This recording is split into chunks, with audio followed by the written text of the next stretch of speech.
Hey community, this is Dr. Hugh and welcome to another great clinical data, a clinical piece of information that could drastically change the outcome of your health. So good morning, good afternoon, good evening, wherever you're watching this in the world, welcome, because today is going to be a bombshell.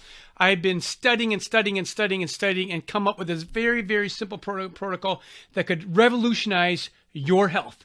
For sure, guaranteed. So you're going to want to watch the whole episode. This is going to be one of my longer webinars here just because there's so much clinical data that I'm going to give you. Now, what I mean by clinical is there's actually steps that you can do immediately. You watch this video and you can apply this to your life like right away, right? No joke. That's how significant this is. So what I'm going to be talking about today is sugar dysregulation, hyperglucose or hypoglycemia, hyperglucose or hypoglycemia. This is critical. This is a low-hanging fruit as long as you have the protocol and you understand what is actually occurring. So let's get into this. Let's dive into this. Let's get the nitty-gritty. If you're watching this on YouTube, give me a thumbs up. Here's what. You're out there watching wherever you are. I've spent lots of time creating this content. If you get one clinical gem out of this, give me a thumbs up, subscribe to the station down below. There's resources that you can contact me with a 20-minute discovery call to see if we can get you better. I just act as a guide to help you recover. So what we're going to talk about is hyperglycemia or hypoglycemia, hyper or hypo, both angles. Now, there's lots and lots of research on this. If you have this is going to be contributing to your problem, no doubt about it. If you have a chronic problem and you're not recovering and you have dysregulation, dysglycemia, if you have dysglycemia, you are not going to be able to recover. There's basic things that you need to do, and one of them is make sure that your glycemic control, your glucose control is in par. It is in good, healthy range. If it's not, you're not going to get better. So you could go to the Mayo Clinic, you could go to the best clinics around, you could have the most expensive glutathione supplements or IV injections, but if your glucose is off, you are not going to get better. This is how critical this actually is. So let's get into this. So what does normal glucose responses look like? So this is what happens when you eat. One thing should happen when you eat, and that means that your hunger pains go away. That's it. If you get more energy, if you get shaking, if you get brain fog, that's telling you there's a problem right out of the chute. So this is what normal glycemic control should look like. So you should wake up with lots of energy, wake up with an appetite, be hungry between meals, not craving sugars, no change in function. This is real critical. No change in function between meals. Like if you're changing in function between meals, if you have some kind of symptoms between meals, this is an indicator that you could possibly have sugar dysregulation. And here, no fatigue or change in energy after or between meals. Now, this is if you have hypoglycemia, so your blood sugar goes too low. So you wake up with difficulty, no appetite in the morning, you consume coffee or sugar for breakfast. You lose function between meals, like you eat, you feel good, and then boom, you crash, okay? This is real critical. Difficulty staying asleep through the night. If your blood sugar goes down too low, what's going to happen is your adrenal glands produce epinephrine and norepinephrine to produce glucose. When that happens, that's going to wake you up. Norepinephrine and epinephrine is like run away from the tiger. The tiger's going to kill me, right? So if you have too low a blood sugar, what we are going to call here is hypoglycemia, your adrenal glands kick in, they produce epinephrine, norepinephrine, and you wake up, right? So if you're waking up through the whole entire night, a possibility is sugar dysregulation. Now in the video, I'm going to show you what you can do at home to measure this, to figure this out. Now we go to the other spectrum, which is going to be insulin resistance. So you wake up not feeling fully recovered. You wake up with sugar cravings. You eat high sugars and high starchy breakfast. You crave sugar all day. And this is critical. You're fatigued before or after meals. So you fatigue after the meals, right? So this is critical. And then difficulty falling asleep. So take some time. Look at these. Are these some symptoms that you are having? This would indicate possibly that you have some sugar dysregulation. Now what we want to do is we actually want to test this. I'm going to show you what you want to do to test it. So what should normal sugar levels look like? Let's get into that so you can understand this here and what normal actually is. So here we have normal, which is 99. This would be 99. And then we have 85. So this green spot right here, this is the sweet spot. This is the spot that we want you in, is that sweet green spot. Any alterations, high or low, is going to indicate that you have some kind of dysregulation, some kind of sugar dysregulation. So this is normal. We want to have a smooth transition throughout here the entire day. Now we have hypoglycemia. We do not want to be dropping below 85 here unless you are in a state of ketosis. Like if you're specifically eating a ketogenic diet, then your blood sugars can fall. But if you're eating a paleo diet, your blood sugar should not drop below 85, generally speaking, okay? Now, if we have hypoglycemia, what happens here is you eat food and guess what? Boop, it drops below 85 and then it might pop back up higher than the 99 mark and then it goes down right here. So this is when you're on a roller coaster of up and down sugar spikes. Then we have insulin resistance. So this would be hyperglycemia, is you're chronically above this marker of 99 right here. You eat some food, it's up, and then you might even like crash and then you go back up. So you might have a mixed pattern. A lot of people have a mixed pattern. So this is the protocol that I'm going to show you that you're going to want to do at home. It's very, very simple and very, very impactful. What you're going to want to do is you want to buy this meter right here. Okay, this is the kit on Amazon. It's literally $29. You're going to get the glucose meter, which is this thing right in here. You're going to get the things that you prick your finger, which are right in here. You're going to get the glucose meter, which is right here. Okay, and then you're also going to get the actual little discs here to take your blood, right? To take your blood right here. All this comes in for $30. You want to order this kit. Now, this is the protocol. Okay, now after I show you the protocol, I'm actually going to go over a case example of someone that we found major sugar dysregulation. And she's been to the top doctors in the country. She's been to the best functional neurologists in the country. She's been to the best functional medicine doctors. And this was completely missed. Probably it was completely missed on you too. So this is the protocol. When you get up, you're going to check your blood sugars, right? Using this kit right here. It's very, very simple. I have other videos on this. So you're going to get up and you're going to check your morning glucose. Boom. Okay, you're going to check the morning glucose. Then before you eat, you're going to check your morning glucose. Boom. And then 30 minutes after you eat, you're going to check your morning glucose. Boom. Okay. And then 1 hour after you eat, you're going to check your glucose. Boom. And then 2 hours after you eat, you're going to check your glucose. Boom. Okay. Then right before you go to bed, you're going to check your glucose. Boom. So this is with every single meal or every single snack that you consume that day. You need to do this for a week. We need to get a pattern of what your blood sugar is doing over a week's period, a week's time. If you do this for 7 days, they're clearly going to know, without a doubt, is do you have normal glucose control? Do you have a hypoglycemia pattern? Are you insulin resistant? Do you have a mixed pattern, right? So you're going to know this very, very clearly, and you want to rule that out. And if you have a chronic condition, or if you've had any kind of like traumatic brain injury or anything like that, there's a high probability that this is a major factor going on in your body right now. Now, this case study, I also have people check their blood pressure. Now, blood pressure, normal blood pressure, good healthy blood pressure is 120/80. Now, why is that so important? Because blood pressure pushes oxygen and blood and nutrients to your head, to your fingers, to your toes. So if you do not have good blood pressure, such as low blood pressure and high blood pressure, but majority of people that I see actually have low blood pressure. So you'll go to the conventional system, they'll say, your blood pressure is 100/60.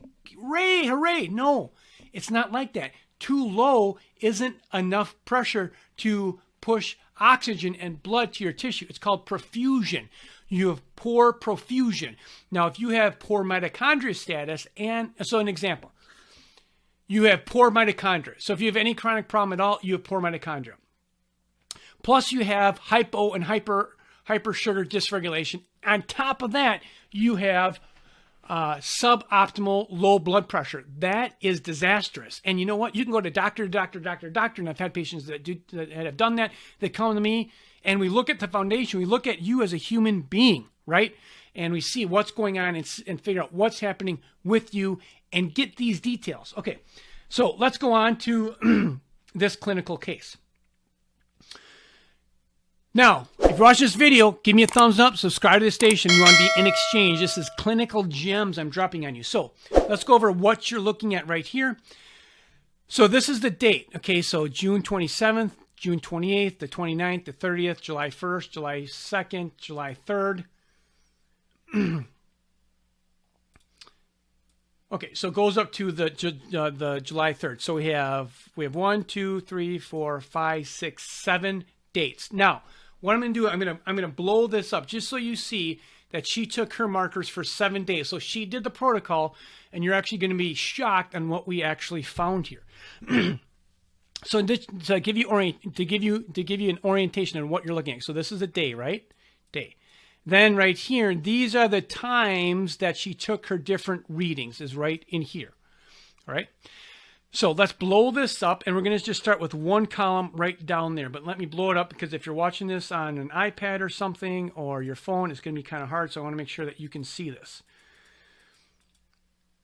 Okay, so let's just start right here. We're going to start on June 27th. Let me get my ink pen. Okay, so let's start here. So this person has a lot of neurological problems, and she talks about how she's on and how she's off. So if she's on, she's having a good day. If she's off, she has dysregulation, which is just basically a big word for saying that she has like shakes like this. All right. So we get up in the morning. So this is the first day. So she's still getting into the routine of what's actually happening.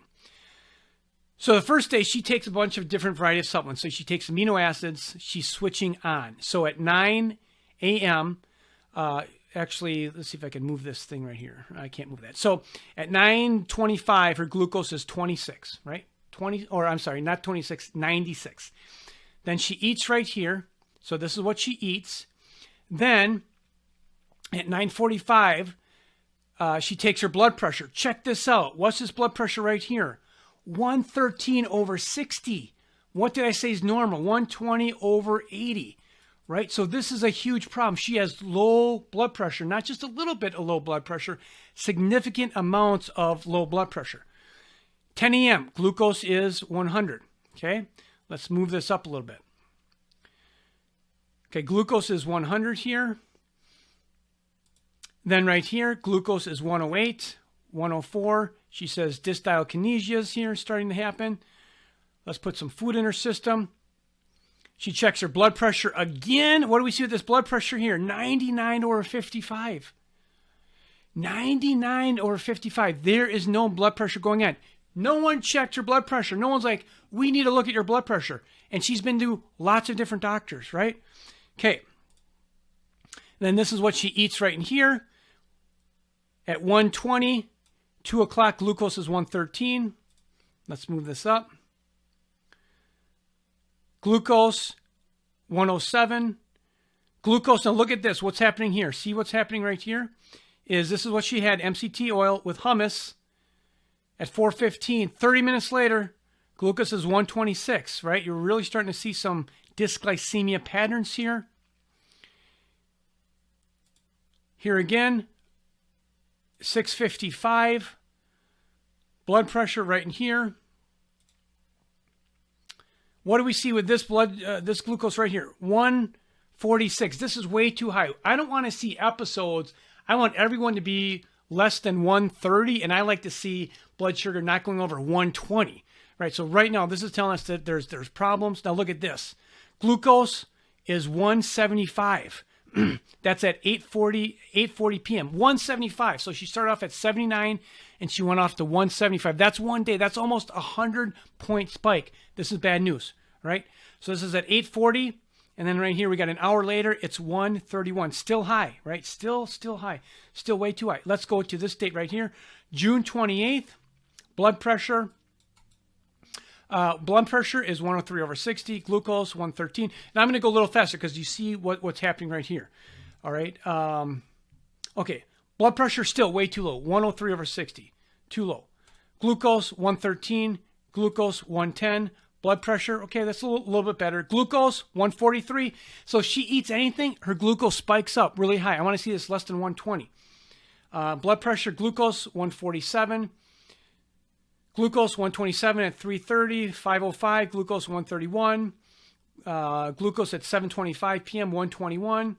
Here she ate. Now look at this here. She ate basically a protein meal, right? This is a clinical gem right here. She ate a protein meal pretty much right here, right? 121 glucose, 109. Okay, so it actually went down because there wasn't any carbohydrates in her. She's very, very sensitive to any kind of carbohydrates. Glucose 90. And then she talks about dosing. This is her other supplements that I have her on and another provider has her on. Okay, let's go to this date right here. I'm going to move this a little bit. So now we're at, okay, we're going to be at the 29th right here, okay? Okay, so the 29th right here, we have glucose 179, MCT oil, blood pressure 106/52, way too low. We have glucose 101, glucose 104, 104. Here she had some banana kind of stuff, 126, glucose is 100, glucose 116, then glucose 130 or 139. I don't want to see anything over 120, and we shoot initially for 130 or less, right? So we found some dysglycemia right here. Blood pressure 103/60, some problems here. Let's go to this next date right here. We are going to be on June 30th. Glucose 76 in the morning. That's getting like hypoglycemia. Blood pressure, glucose 99, glucose 122, 123. Okay, now check out this. This is what she had. She had some ice cream, some broccoli, quinone, which is all basically carbohydrate based. Guess what the glucose is right here? 172, 169, 111. So basically, the story is that we found dysglycemia, right? And there's dysglycemia patterns right here. Let's go to this real quickly. Here's blood sugar. Here's blood pressure, 45, 110/45, way too low. Glucose, 123. Like really. So this is a pattern that we saw. Glucose, 143. Glucose, 137 here. Okay, here we go. This is what she had right here. She had some carrots, glucose 151. So this is a classic dysglycemia pattern. Let's do this here. 70 in the morning, too low. 104/60, 117, 111, 120, 110. She ate some pizza here. What happens here? 121, 106. Okay, then let's go to the last date right here. So the last date here, we have wake up 80. She's at 81, blood pressure 113, 127, 196, 81, 127. All right, so you can see here that you can go and relook at this video. The variance that she's had between some of these low spikes, she'll start off at 79, and some days she'll be up to 170. This is a classic pattern of sugar dysglycemia. So what do? Well, right now we're going to eliminate like all carbs.